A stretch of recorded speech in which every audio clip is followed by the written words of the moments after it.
दिमाग तो सही है, तू क्या बोल रहा है? दिमाग खराब नहीं हुआ है मेरा, और मैं वही बोल रहा हूँ जो तू सुन रहा है। देख, समझने की कोशिश करिए। रोज रोज लाइट जाना, लोगों का परेशान होना, सोना पाना, ये सब नहीं चलेगा, प्रैक्टिकल नहीं है। इसलिए जाओ जाके कालीकांत ठाकुर से बोलो कि तुम आईपीएस का एग्जाम नहीं दोगी। ये क्या बकवास कर रहे हो तुम? रो लो, गा लो, चिल्ला लो, जो करना है कर लो, पर सच्चाई यही है कि तुम यूपीएससी का एग्जाम नहीं दे पाओगी। हमारा मसीहा, हम मसीहा। कालिंदी जी लिखते हैं, सुनिए जरा कान लगाकर। मोक्षगढ़ के पालनहार श्री कालीकांत ठाकुर ने शिक्षा को जो ज्योति जलाई है बाबा, उसकी रोशनी पूरे झारखंड के वंचित परिवारों का, सुनिए, सारे वंचित परिवारों का भविष्य उजागर करके, ऐसे वैसे नहीं कालिंदी जी, भविष्य उजागर करता है और करता रहेगा। अब बोलिए क्या? बोलिए, वाह क्या बात है। हाँ, ये जो आप बहे जा रहे हैं ना अपनी तारीफों में, आपको एक बार के लिए भी नहीं लगा कि ये जागृति अचानक से आपकी तारीफों के पुल बांध रही है? क्यों? यार कालिंदी जी, आप जो है ना, आप कभी हमारा ही भ्रम का आनंद क्यों नहीं, मतलब उसका खुशी क्यों नहीं लेने देती हमें? हमेशा जो है सच्चाई का बाल्टी लेकर ऐसे हमारे मुंह पर थाड़ मार देती हैं आप, और हमको जगा देती। काहे? हम आपकी बात मानते हैं, ऐसा कैसे हो सकता है रे? एक जगह वो जागृति हमारे बारे में इतना प्रचार प्रसार कराई, और दूसरे ही तरफ दूसरे ही ओर हमें सिंग मार रही है। तो एक खोपड़िया में तो दिमाग होता होगा का? होता होगा uncle.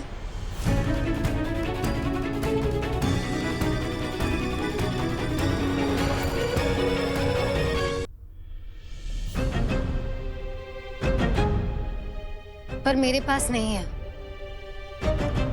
And don't worry, in fact अब मैं आपको कोई सींग भी नहीं मारूंगी। और आज तक जो भी मैंने किया जिसकी वजह से आपको हर्ट हुआ है, उसके लिए I am sorry, I am really very sorry. Please मुझे माफ कर दीजिए।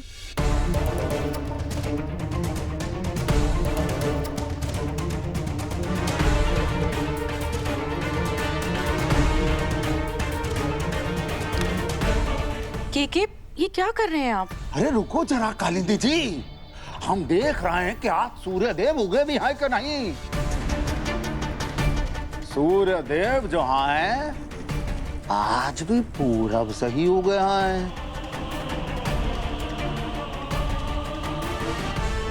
इनफैक्ट मैं आपको और एक बात कहना चाहती थी अंकल। मैं आईपीएस के एग्जाम्स नहीं दूंगी।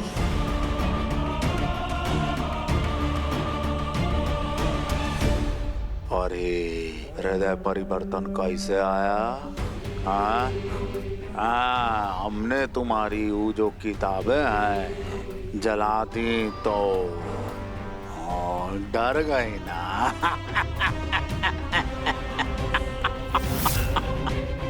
वो डैड, मैं नहीं समझाया जागृति को। मैंने समझाया कि क्या जरूरत है आईपीएस ऑफिसर बनने की जब हमारे पास पैसा पावर दोनों है।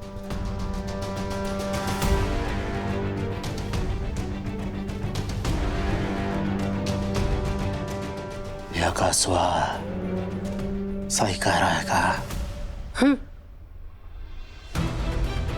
जब घर के बड़े नहीं चाहते कि मैं सरकारी नौकरी करूं, तो आईपीएस एग्जाम्स देकर मैं उनका दिल नहीं दुखाना चाहती। I mean, अपने ही घर में कोई क्यों टकराव पैदा करेगा, इसलिए। सिर्फ बोलने से थोड़ी होता, हम कैसे मान लें तुम्हारी बात?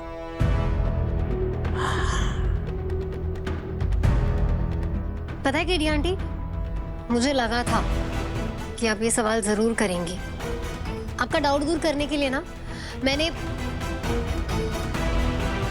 हमने ये सोचा है कि आईपीएस के एग्जाम्स तो देने नहीं है, तो पढ़ाई वढ़ाई सब छोड़कर हम कहीं घूम आते हैं। Very good. और कैसे आया ये नेक विचार? वो क्या है कि शादी के बाद हम कहीं गए नहीं हैं, तो सोचा कि घूम आते हैं।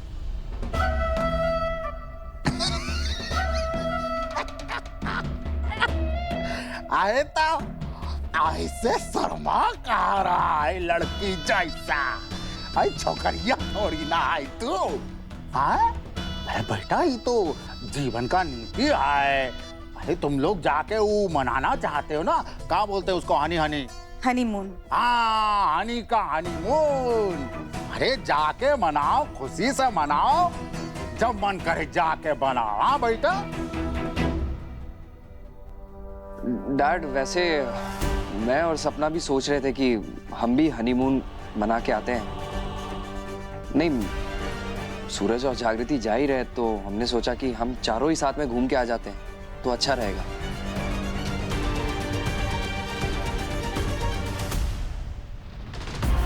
ये अचानक से चारों का साथ इतना लंबा प्लान कैसे बन गया?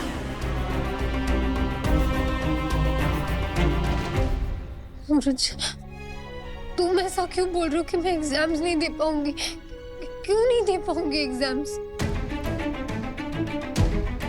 क्योंकि कालीकांत ठाकुर ऐसा चाहता है, इसीलिए तो ये लाइट काटी गई है। लिसन, तुम्हें कालीकांत ठाकुर के सामने जाकर ये कहना है कि तुम हार मानती हो और तुम आईपीएस का एग्जाम नहीं दोगी, उसकी सारी बातें मान लोगी। कह दो उनसे कि तुम्हें यूपीएससी का एग्जाम नहीं देना है, तुम ये पढ़ाई वढ़ाई छोड़ के हनीमून पे जाना चाहती हो।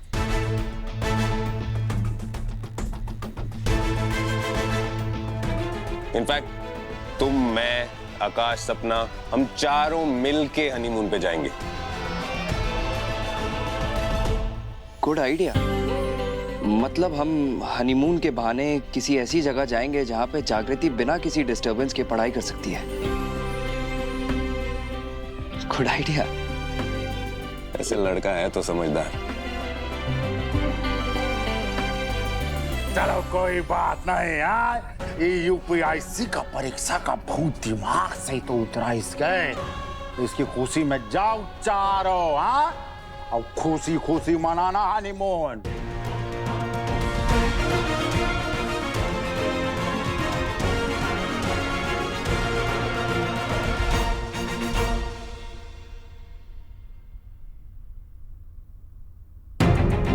जागृति, ये क्या किया तूने बेटा? ठाकुर साहब के सामने हार मत मान, मत छोड़ अपना आईपीएस वाला सपना।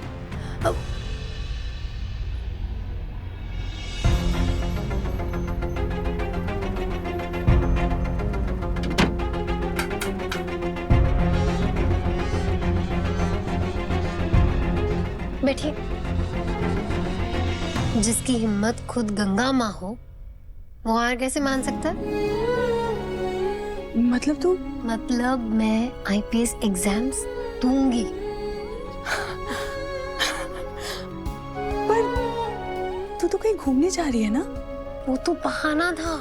पता है, ये सूरज का आइडिया था। उसने मुझसे कहा कि हम हवेली में रहेंगे तो कालीकांत ठाकुर पक्का कोई ना कोई बहाना ढूंढ ही लेंगे मुझे मेरी पढ़ाई से डिस्ट्रैक्ट करने के लिए। तो इसीलिए हम हनीमून पे चले जाते हैं। मैं वहां पे शांति से पढ़ भी पाऊंगी और मैं ना अपनी एग्जाम्स देने के बाद ही वापस आऊंगी।